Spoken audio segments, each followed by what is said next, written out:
Kumusta po sa lahat? Lalong-lalo na po sa inyo, Sir Van. Ako nga po pala si Luke. Hindi ko totoong pangalan.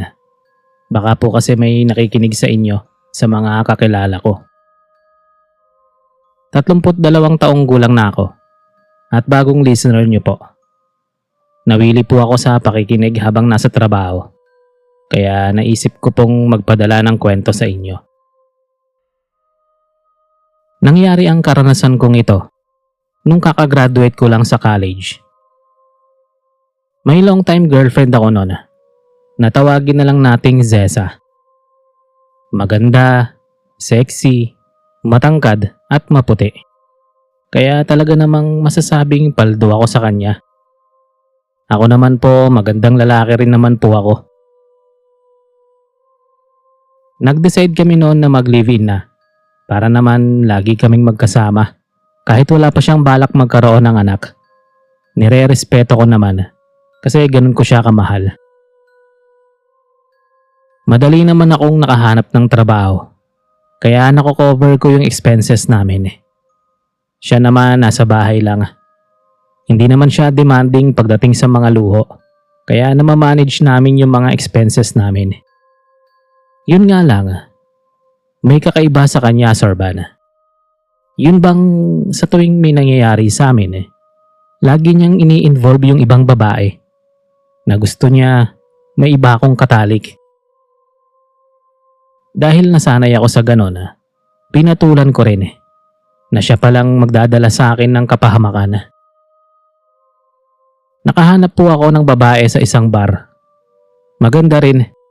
Niligawan ko po siya at pinangakuan na seseryosohin.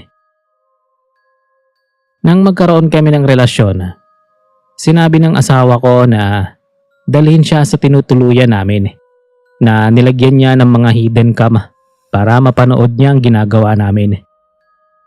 Laging ganon, Sir Van. Hindi alam ni Mandy, ang babae ko, na may asawa ko. Hindi naman kasi kami madalas pumupunta sa bahay. Habang tumatagal, Sir Van, napapansin ko na nagiging kakaiba ang kinakasama ko. Hindi ko nagugustuhan yung sinasabi niya. Kagaya ng mga sinasuggest niyang posisyon. Umaayaw na ako. Kasi kahit lalaki ako, pakiramdam ko hindi na normal ang pinapagawa niya. Kababuyan na yon at nakakadiri na. Sinabi ko kay Mandy ang totoo. Wala siyang naging reaksyon. Basta nawala na lang siya at hindi ko na ulit siya nakita. Pati sa pinagtatrabahuan niya. Nakaramdam ako ng guilt dahil sa ginawa ko sa kanya. Galit na galit naman si Zeza nang malaman na hiniwalayan ko na si Mandy. Kaya sinabihan niya ako na maghanap ng ibang babae. Parang hindi po siya si Zeza na nakilala ko. Dahil lang sa kakaiba niyang behavior, nakalimutan niya na immoral yung ipinapagawa niya sa akin. Ang gusto niya, hindi alam ng biktima na may asawa ko. Para may twist daw. Kaya ang ginawa ko, hiniwalayan ko na siya. Masakit para sa akin pero sobrang masyado na kasing toxic. Galit na galit po siya sa akin noon, Sir Van.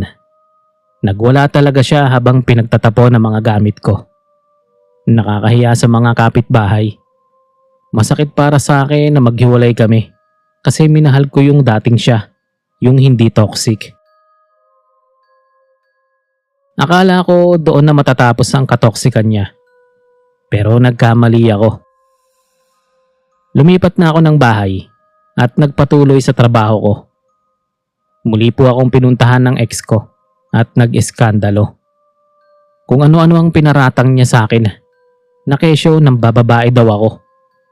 May ipinapakita pa siyang isang video na kasama ko si Mandy. Walang mapaglagyan ng kahihiyan ko noon habang pinipigilan siya. Kinausap ko po siya ng maayos tungkol doon. At pinapadelete na rin yung video na hawak niya. Kaso, hindi raw niya yun gagawin kung hindi raw ako makikipagbalikan sa kanya. Sa pinapakita niyang ugali, mas natatakot na ako makipagbalikan sa kanya. Kaya inagaw ko ang cellphone at sinira. Pagkatapos noon, nag-resign ako sa trabaho at lumipat sa iba. Yun nga lang, Sir Van, isang linggo lang ang lumipas. Nakaramdam ako ng kakaiba sa katawan ko. Parang ang init-init kahit nasa loob ako ng office na may aircon. Natakot ako nun kasi pakiramdam ko nasa ilalim ng balat ko nang gagaling yung init. Kaya napapunta ako nun sa CR para hugasan ang braso ko. Kapag binubuhusan naman ng tubig, naiibsan yung tila init sa loob ng aking balat. Yun nga lang, ang problema ay hanggang braso lang yung nabubuhusan ko ng tubig. Pero yung buong katawan ko ay hindi. Kaya takot na takot ako nun. Pauwi na ako nun para magpa-check up sa ospital. Nang mapansin ko yung binasa kong braso. Mamula-mula na yon at napapalitan ng pangangate yung nararamdaman kong init kanina. Kinamot ko yon hanggang sa makasakay ako sa jeep. Kung ano-ano na nun ang pumapasok sa isip ko. Nakako baka may sakit na ako.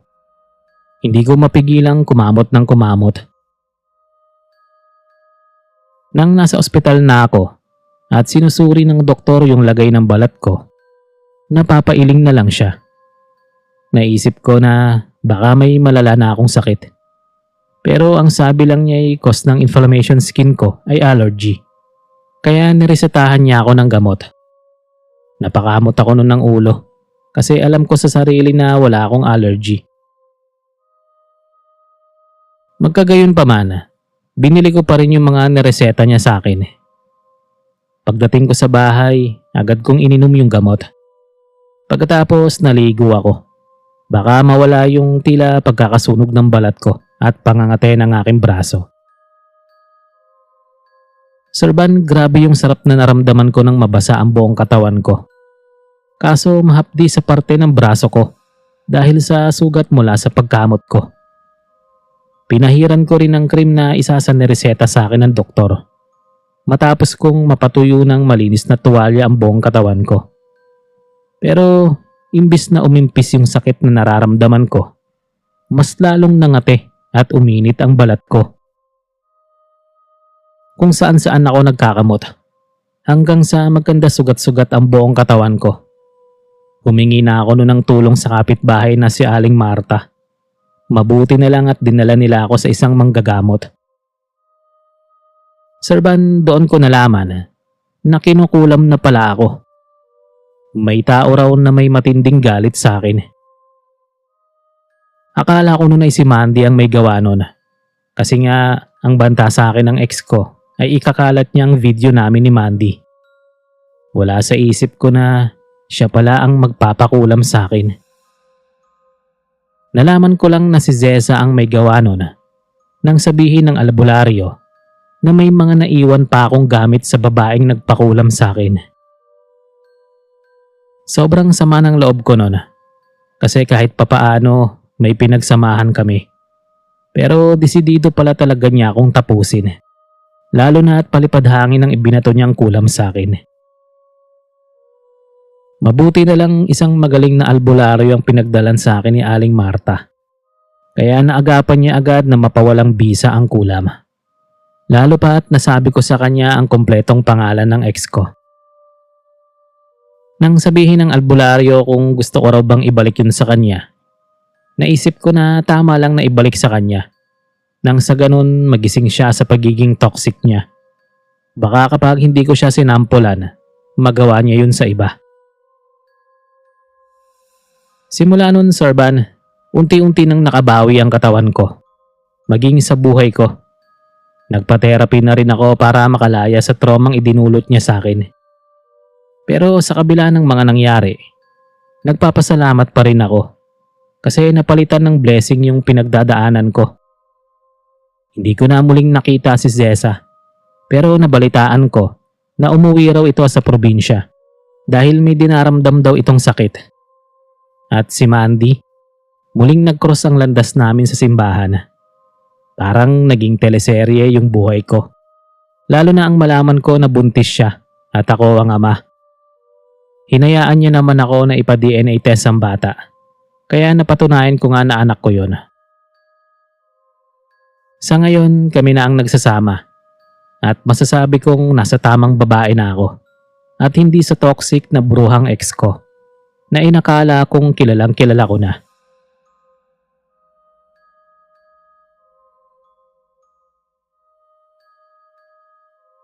Sana po mapili nyo itong kwento ko sa mga i-upload nyo.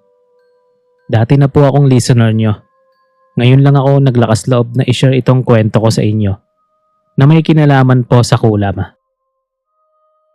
Tawagin nyo na lang po akong Jaylene, 29 years old, taga Quezon Province. Introvert po akong tao, kaya hindi po talaga ako palalabas. May sarili po kaming bahay, pero nagre-rent po ako ng sarili kong apartment. Wala doon ang parents at kapatid ko kasi nasa UAE. Doon na sila nag-for good since anak po ako sa unang asawa. Nag-asawa si Papa at yun nga, sa ibang bansa na sila nanirahan. Mabait naman po yung madrasta ko. Kaso, hindi nga po ako mahilig makipag-get along. Sinasabi nila sa akin na minsan naman bumisita ako sa kanila. Pero mas komportable akong mag-isa. Isa po akong VA, kaya convenient kahit papaano ang buhay ko. Idagdag pa na binibigyan ako ng allowance ni Papa. At dahil mag-isa lang ako sa bahay, kung ano-ano ang ginagawa ko. Mahilig akong mag-crochet kapag may vacant time ako. Isang gabi, habang abala ako sa pagkukrochet ng isang cardigan, nakareceive ako ng message sa messenger. Nang tignan ko po kung sino yon, nakilala ko agad ang profile. Tawagin na lang nating Miles, ang kapitbahay ko. Ang sabi niya sa chat, nakita daw nilang mag-asawa na may akyat bahay na pumasok sa bintana ako sa may kusina. Grabe yung kabugnon ng puso ko. Tumakbo ako sa pinto at chinek kung nakakandado ba. Mabuti na lang nakaugalian kong maglock ng pinto sa kwarto ko. Inaccept ko agad ang chat niya at tinawagan siya.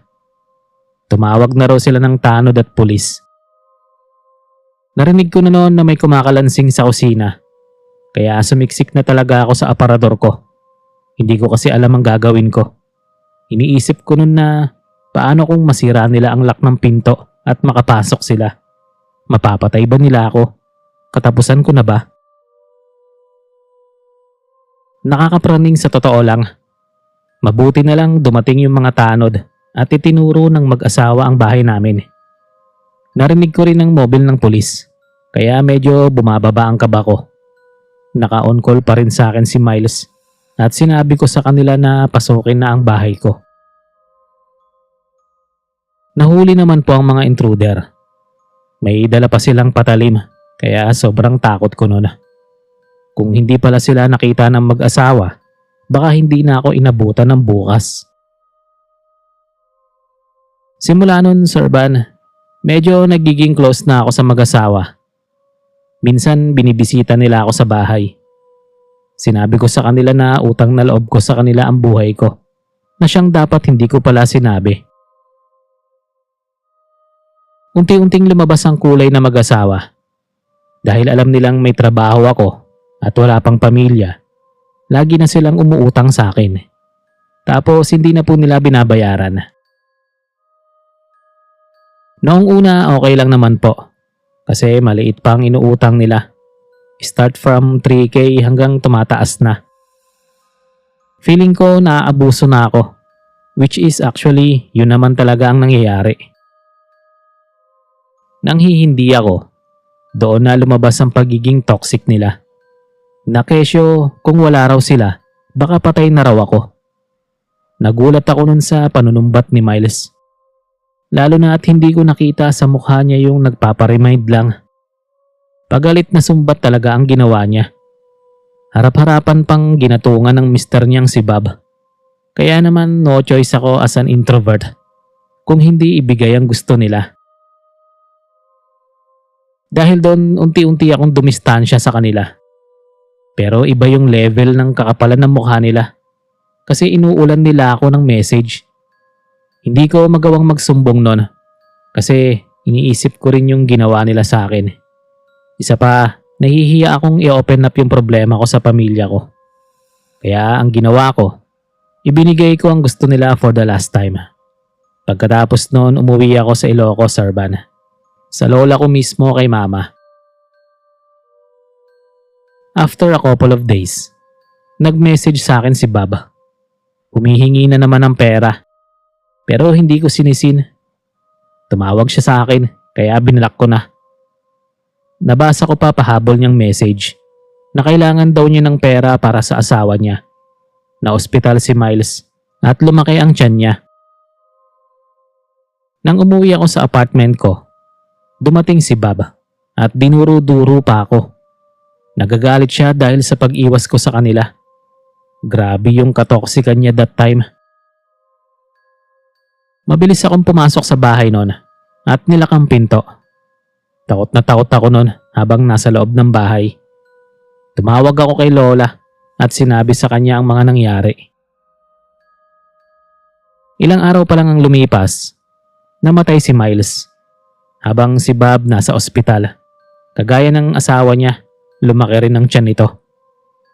Kumpara kay Miles, may lamang mga uod ang tiyan nito, habang si Bob mga linta naman. Pumunta ako sa burol ni Miles. Naupo saglit at nagkape bago tuluyang umuwi. Nakilamay ako habang lihim na napapangiti. Alam kong masama yung ginawa kong pambabarang sa kanila. Pero lintik lang din ang walang ganti. Akala kasi nila hindi rin ako papalag sa pang-aabuso nila.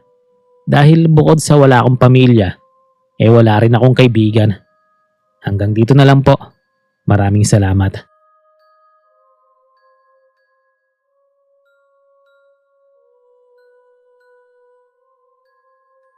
Mapagpalang araw po sa inyong lahat. Sa inyo din po, Sir Van. Almost 1 year na po akong nakikinig sa inyo at talagang nakaka-focus ako sa lahat ng ginagawa ko kapag nakikinig ako sa inyo. Hindi ko rin namamalaya ng oras. Ngayon, sana po, yung kwento ko naman po sana ang marinig ko sa channel nyo. Ako po si Lorraine, 26 years old, from Dagupan. Nagtatrabaho as a call center agent noon.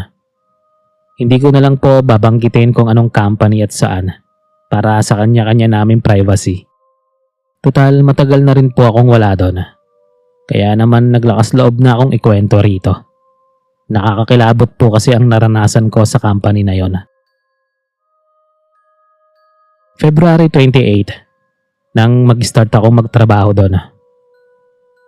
Sa una po, akala ko ayos lang ang lahat. Medyo mahirap nga lang sa una. Kasi minsan nakakatanggap ako ng tawag na medyo hindi ko maintindihan. O di kaya mahilig magmura. Minsan pa nga nakakatanggap ako ng sermon. Kako sa sarili ko, trabaho lang yun at kailangan. Hindi ako madaling magpapaapekto. Akala ko mga client lang ang toxic. Malala din pala sa mga katrabaho ko. Kahit busy, nakukuha pa nilang magchismisan. Tapos uso rin sa kanila ang siraan. Kapag nakakasabay ko sila sa pantry, kahit hindi ako nagsasalita, may kumakausap sa akin. As if ang tatagal na naming magkakakilala. Magsasalita sila ng kung ano-anong kasiraan tungkol sa pet feed nilang katrabaho. Hindi ako komportable sa ganon, Sir Van. Hindi na lang din ako nagsasalita kapag ganun ang usapan. Ayoko rin mag-open up tungkol sa sarili ko kahit may nagtatanong sa akin. Lalo na at hiwalay ako sa asawa dahil nag-cheat. Baka gamitin nila yon para siraan din ako. Kapag ibang katrabaho ko naman ang nakakasabay ko sa pantry, ganun din ang usapan. Hindi ko lubos akalain na ganun pala dun. Napaka-toxic. Mabuti na lang at observant ako. Pero nang dumating ang time na napunta ako sa night shift, doon ko na naranasan yung kakaibang takot. Pagka-in ko pa lang ng 7 PM, okay naman lahat. Though hindi pa rin nawawala ang siraan. Habang nasa harap kami ng computer, May nagsasabunutan na palang dalawa naming katrabaho na nagpapahinga nun sa kwarto kung saan pwede kaming matulog. Mabuti na lang nalaman kaagad ng TL namin. Kaya ayun, napigilan sila. Napapailing na lang talaga ako. Nang break time ko na, nauna muna ako sa CR bago pumunta sa pantry. May kasabayan pa nga ako nun sa CR kasi yung isang cubicle nakalock. Habang nagsi-CR po ako, narinig ko na may nanaghoy na babae sa kabilang cubicle. Ang sama-sama nila. Magbabayad lahat ng sumisira sa akin. Iniwan na ako ng pamilya ko dahil sa mali niyong akusasyon. Sabi nung babae, Sarban. Tapos nanaghoy ulit. Naawa ako bigla kasi naisip ko baka yun yung nakipagsabunutan. Narinig kong lumabas yung babae sa cubicle. Nang matapos ako ay lumabas na rin ako. Naisip ko na i-advise sana siya. Kaso hindi ko man lang siya inabutan. Nagtaka ako kasi alam kong segundo lang yung pagitan ng paglabas niya sa cubicle bago ako lumabas. Dapat inabutan ko siya. Nagtataka ako habang naguhugas ng kamay. Dumiretso na lang ako sa pantry at kumain na. Pero habang kumakain po ako noon, biglang nalaglag yung tissue box sa taas ng ref. Napatayo ako kasi alam kong nakalagay yun ng maayos doon. Sino naman ang gagawa nun? Wala akong kasama. Pinulot ko na lang at inilapag sa lamesa. Nagpatuloy ako sa pagkain. Nang marahas na bumukas ang ref. Napatayo na ako nun kasi kitang-kita akong walang tao. Tumakbo na ako nun sa mga kasama ko kasi narinig ko na naman yung babaeng nananaghoy. Sigaw ako ng sigaw kaya nagalit yung TL ko. Pati yung mga katrabaho ko nagalit kasi nakakaistorbo daw ako, lalo na yung may humawak pa ng call. Nang ikwento ko sa kanila yung nangyari, nagkatinginan ng mga matagal na sa industry. Nagmumulto na naman daw yung nagpakamatay na katrabaho nila. Tawagin na lang nating si Leibe. Nagpakamatay siya sa CR matapos makipagsabunutan sa katrabaho nilang sinisiraan siya. Sinumbong kasi nito sa mister niya na nakikipaglandian ito sa katrabaho nilang lalaki. Dahil doon iniiwan at itinakas ng mister nito ang mga anak nila. Wala naman daw katotohanan yung paratang nito kay Leibe. Trip lang ng nanira na siraan siya kasi hindi raw ito nakikisama sa kanila. Malay ba nila na magkokos yun ng malalang away? At ang mas malala nagpakamatay ito. Kaya dahil doon nag-awol yung nanira.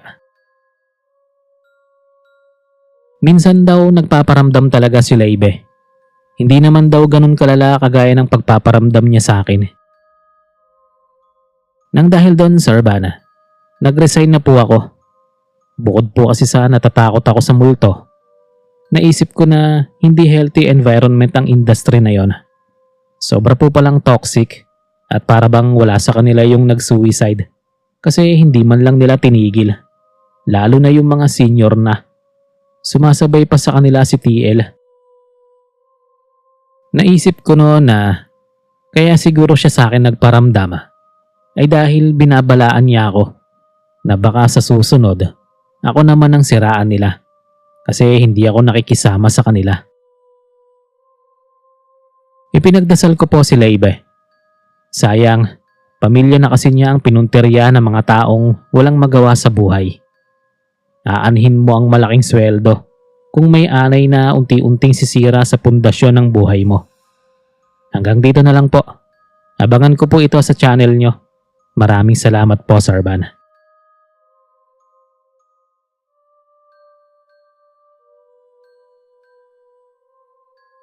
Hello mga kabeks, mga listeners, and to our very own narrator, Sir Van. O, diba? Bongga ang intro. Pa-share po ng kwento. Tawagin nyo na lang po akong George. Dating lalaki na na-confuse sa totoo kong gender. Kasi bakla po talaga ako. Pero hindi ko magawang magladlad noon. Kasi napaka-toxic ng kamag-anak na kapitbahay din namin. Nangyari po itong kwento ko noong binata pa ako. Matagal na rin yon, mga taong 2005. Gwapo naman po ako, kaya marami rin nagkakakrush sa akin. Pero ayoko sa kapwa ko babae. Pero nanatili po akong lalaki. Nakala nila lalaki talaga ako. Kasi hindi ako kumikilos na parang babae o nagsusuot ng pambabae. Kaya ayun, kung sino-sino ang gustong magpapansin sa akin. Na-issue pa nga ako nung may magpuntang babae sa bahay. Nagbigay ng regalo sa akin. Ang lakas ng loob ng babaeng yun para ako pa ang ligawan. Ang labas na chismis tuloy ng mga human CCTV sa amin. Baka nabuntis ko raw. Kaya porsigido ang babae na magkatuluyan kami. Nabugbog ako ni tatay dahil doon. Hindi raw ako nag-aaral ng maayos. Pambababae daw ang inaatupag ko. Nagkapasa yung maganda kong mukha. Galit na galit ako noon, Sorban. Pero tahimik at duwag ako. Kaya wala akong nagawa sa mga toxic kong kamag-anak. Pinalampas ko na lang yon. Sabado noon at walang pasok. Kaya tinulungan ko si nanay sa gawaing bahay. Pero pinilit niya akong tulungan si tatay sa bukid. Kahit ayoko, pumunta ako para hindi siya magbunganga. At doon na po talaga ako tuluyang ginulpe ni tatay nang magsumbong si Tia Constancia sa mga magulang ko na kinikita ko raw sa lawa ang buntis na babae sa kabilang baryo. Totoo naman pong nagkita kami doon kasi dumaan ako sa lawa para maghilamos at maghugas ng katawan bago puntahan si tatay. Amoy kusina kasi ako. Dahil dun sa sumbong niya, ginulpi ako ng ginulpe ni tatay. Kung hindi pa ako inagaw ni nanay sa kanya, baka siguro hindi na ako nakakapagkwento sa inyo ngayon. Nalaman din nila ang totoo nang puntahan ni nanay ang babae sa kabilang baryo na dun lang pala siya nagliligo sa lawa kasi wala silang tubig. At bilang ehersisyo na rin daw niya kasi malapit na siyang manganak. Nagalit si nanay kay Tia Constancia pero hindi man lang ito nagsorry sa akin. Si tatay humingi ng pasensya sa akin. Pinasama ako ni nanay sa bayan. Tapos may pinuntahan siyang matanda na kilala sa pangalang Tandang Cora. Tahimik lang akong napapangiti habang nag-uusap sila ng matanda. Ilang araw pa lang ang lumipas, napansin ko na hindi na sumusungaw sa bahay namin si Tia. Lumipas pa ang ilang araw nang makita namin na isinasakay siya sa isang tricycle. Nagulat ako sa nakita ko. Balot na balot siya ng kumot. Yung mukha naman niya na hindi natatakpan ng kumot ay nagnanaknak sa sugat. May mga uod pang nagsisilabasan. Tapos umaalingasaw pa yung baho ng sugat niya. May mga langaw pa nga na sumusunod sa kanya. Tumakbo si nanay para lapitan ang kalagayan ni Tia. Nagulat ako kasi pwedeng pang-Oscar yung aktingan ni nanay. Alalang-alala siya na akala mo hindi siya ang nagpabarang kay Tia. Dinala mismo sa ospital si Tia. Sumasama si nanay. Ako naman naglinis sa buong bahay habang wala siya. Nagluto rin ako habang suot ang duster ni nanay. Feeling ko nun babaeng babae ako. Pero iba pala talaga ang mga human CCTV, no? Parang tumatagos yung mata nila kapag may naaamoy silang pwedeng i-chismis. Hindi ko alam kung paanong may nakakita sa akin. Nalaman ko na lang na kumakalat na yung pagdadaster ko sa baryo namin. Yung kabog ng dibdib ko at takot ko noon, walang mapaglagyan. Kasi sigurado akong mapapatay na ako ni tatay. Hindi ako umuwi noon galing eskwelahan. Kasi natatakot akong madatnan si tatay sa bahay. Mabuti na lang at sinundo ako ni nanay na nanggaling nun sa bayan. Nalaman ko na yung nakakita sa akin ay ipinakulam naman niya. Binigyan niya ng parusa ang kung sino man ang sumilip sa akin noong nakadaster ako sa bahay. Na isa na naman naming kapitbahay ang may gawa nun. Takot na takot ako nang dumating ako sa bahay. Pasalamat ako at hindi ako pinagalitan ni tatay. Kalmado siya nang madatnan namin siya sa bahay. Akala ko bumubuelo lang siya, pero hindi. Kinamusta pa niya ako sa paaralan. Tapos yun na yun. Ilang araw ang lumipas. Nalaman namin na nabundol yung babaeng nagpakalat na nagda-duster daw ako. Napuruhan ang mata niya kaya hindi na makakita. Si Tia Constancia naman, tuluyan ang namatay dahil inuod na ang kanyang buong katawan. Nakilamay kami sa kanyang burol. Wala halos tao doon dahil sa naninimaho niyang bangkay. Hanggang 3 gabi lang ang itinagal ng burol dahil nangangamoy na talaga ang baho nito sa mga kapitbahay. Pagkatapos mailibing ni Tia, 1 linggo ang lumipas. Lumipat na kami ng bahay kasi sa kabila ng nangyari, hindi pa rin tumitigil ang mga human CCTV sa kanilang katoksikan. Binabantayan pa rin nila ang bawat galaw ng ibang tao. Lumipat kami malapit sa sakahan ni tatay. Doon wala kaming kapitbahay. Tumigil na rin sa pagpunta si nanay kay Tandang Cora. Kasi mukhang di natututo yung mga tsismosa at mapanira naming kaanak at kapitbahay. Kung sa bagay, malay ba nila na binarang at kinulam sila? Kung siguro nalaman nila, baka matakot pa sila. Ang importante sa akin ngayon, malaya na ako. Naging trans na ako at wala nang nagbabantay sa buhay ko. Subukan lang nila. Baka gayahin ko si mother. Ipapabarang ko sila. Biro lang. Hanggang dito na lang po. Sana may natutunan kayo sa kwento ko.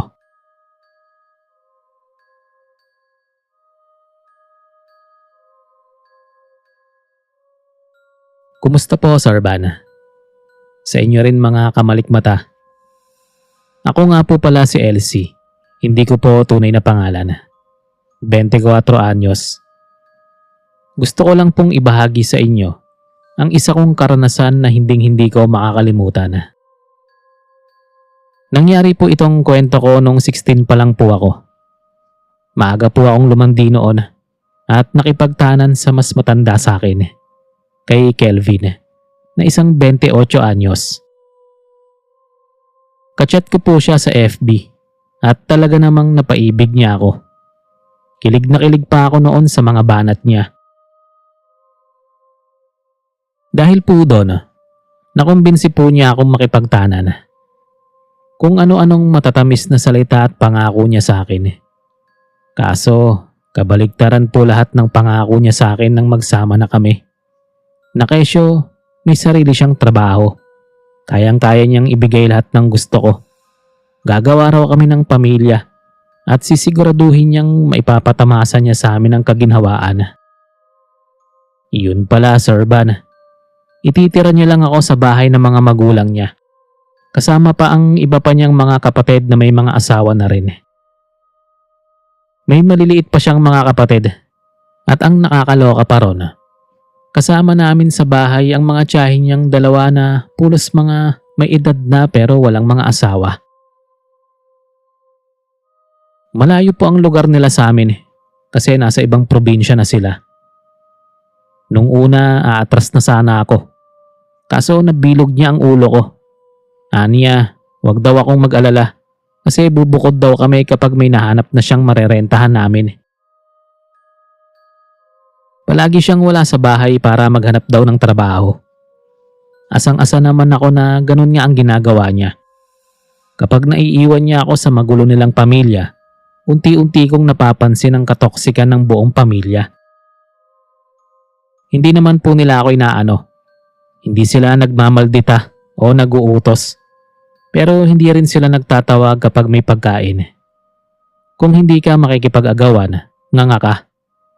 Isa pa sa napansin ko sa katoksikan nila, kinukonsinti nila ang mga kabataan na makipagrelasyon, magpabuntis at kapag iniwan ng lalaki, hayaan na raw. Parang pati mga matatanda ay walang alam sa buhay. Tiniis ko po yun, Sir Van, sa pag-asang ibubukod nga ako ni Kelvin. Pero umabot na ng linggo nang maramdaman kong buntis na ako. Tapos wala pa ring nangyayari. Minsan may naiuuwi siyang pera, minsan naman wala. At ang kinikita niya, hindi naiipon kasi ginagastos sa buong pamilya. Grabe yung ibinagsak ng katawan ko at stress ko. Hindi pa ako napapa-check up. Hindi ko pa maaway yung kinakasama ko kasi kaharap namin ang pamilya niya. At ang mas malala sa kanila, kahit mali ang isa sa miyembro ng kanilang pamilya, papanigan pa nila ito. Kaya wala akong laban kung sakali man naawayin ko siya. Pero kahit na ganon, nag-demand pa rin ako, Sir Van, na kailangan kong magpa-check up.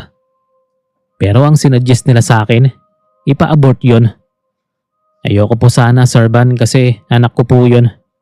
Kaso pumayag si Kelvin. Pinainom po nila ako ng pampalaglag. Pero malakas po ang kapit ni baby.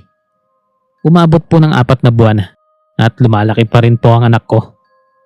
Masaya ako nun kasi makakasurvive na ang baby ko. Kaso pagka 5 buwan, tuluyang nanakit ang tiyan ko at kusang lumabas yung bata. Nangingitim at halatang matagal nang patay sa sinapupunan ko. Hindi ko lang nalaman kaagad kasi hindi ako napapa-check up. Grabe nun ang sama ng loob ko kay Kelvin. Doon na ako tuluyan lumaya sa toxic na pamamahay na yon at sa pamilya nila. Bumalik ako sa pamilya ko kahit nagagalit sila sa akin. Tinanggap naman po nila ako at sinampahan ng kaso ang dati kong kinakasama na isa palang mandurukot. Nakulong naman po siya, Sir Van. Galit na galit nun ang sangkaterba niyang pamilya sa ginawa ko pero wala na akong pakialam. Akala ko tapos na nun ang problema ko at bumabangon na ako sa bangungot na dinulot nila sa akin. Yun nga lang, nagsimula na rin akong hindi makatulog gabi-gabi. Lagi kasi akong nagigising dahil sa iyak ng sanggol. Akala ko nga nun nanganak si Aling Bebang kaya pinagsawalang bahala ako na lang. Hindi nga lang ako makatulog kasi naaalala ko ang anak ko. Kaso nang sumapit na naman ang sumunod na gabi, napansin ko na may umiiyak na naman sa kapitbahay namin. Kaya tinanong ko na nun si Mama tungkol dun sa sanggol na umiiyak. Nagtaka pa nun si Mama kasi wala naman daw sanggol sa mga kapitbahay namin at wala raw silang naririnig na umiiyak gabi-gabi. Doon na po ako kinilabutan kasi paanong nangyari yon? Bago ako natulog nagdasal muna ako. Kaso pagkahiga ko pa lang po, naririnig ko na naman yung sanggol. Nanlamig na ang katawan ko noon. Kaya nagtalokbong na lang din ako. At idiniin ko ng mahigpit ang mga palad ko sa tenga ko. Kaso, para bang tumatagos yung iyak ng bata sa eardrum ko. At tila ba palakas ng palakas yun. Kaya bumangon na ako. Pagkaalis ko sa kumot, nakita ko yung maitim na sanggol na gumagapang sa sahig.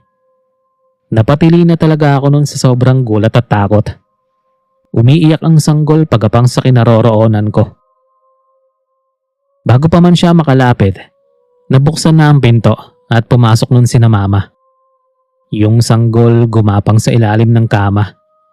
Itinuro ko pa yun sa kanila. Nang silipin nila ang ilalim ng kama, wala naman silang nakita. Kahit iginigiit ko na meron talaga. Umiiyak na ako nun habang sinasabi yun sa kanila. Pero wala raw talaga.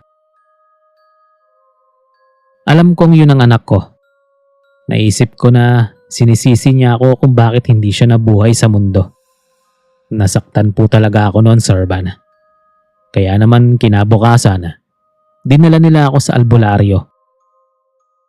Sabi ng albularyo, hindi naman talaga ako minumulto ng anak ko.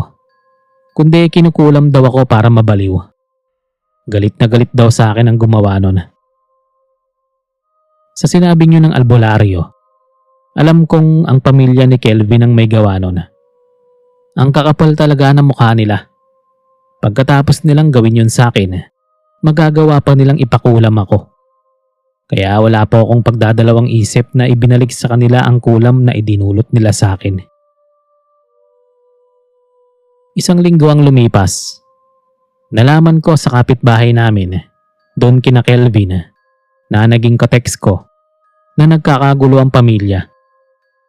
May nagkasakit, may minumulto daw at kung ano-ano pa. Grabe daw ang nangyari sa kanilang pamilya. Natutuwa po ako sa nangyari sa kanila, Sir Van, sa totoo lang. Para naman maisip nila ang ginawa nilang katoksikan sa akin. Kung idadaan ko kasi sa kaso, baka madihado lang ako at matagalan. Mas mabuti na lang kung ipapakulam ko sila. Mas satisfying. Naiganti ko pa ang anak ko. Sana kung magpapakita man siya sa akin, hindi na ako matatakot. Sa ngayon may mga anak na rin ako at nagkaroon pa ako ng mabuting asawa na takot sa Diyos at kaya akong ibukod kahit hindi toxic ang kanyang pamilya kung sakali man na makikitira kami sa kanila. Ayun lang po, Sir Van. Sana may natutunan kayo, lalo na sa mga kabataan dyan.